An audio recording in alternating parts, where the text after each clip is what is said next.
ગુજરાતી દાળ ને પંજાબી દાળ બનાવી હોય તો શું કરવાનું? વઘાર કરવાનો. ના, એવું ના હોય.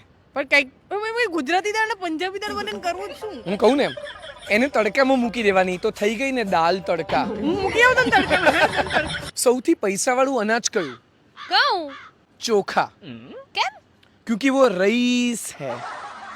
હું છે ને નહીં હમણાં નહીં નહીં નહીં એવી કઈ ડ્રિંક છે જે ડાઈ ડમરી છે? ડ્રિંક ડાઈ ડમરી હોય. હોય ને, કહું કઈ?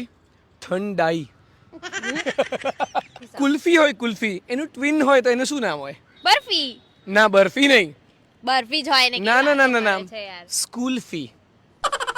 તું રે એવી કઈ ગરમ વસ્તુ છે જેને અડો ને તો તમને ગરમ લાગે જ નહીં? મગજ. હા, છોકરીઓનું મગજ હોય પણ ના, એ નહીં કહું.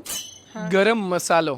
એ ક્યાં ગરમ લાગે? અરે યાર શું. ઓકે ઓકે, હવે મજાક નથી કરતો, એક સાચી વાત કહું. તમે કિચન એક્સપ્રેસનો ગરમ મસાલો ખરીદશો ને તો એના ઉપર તમને પાઉંભાજી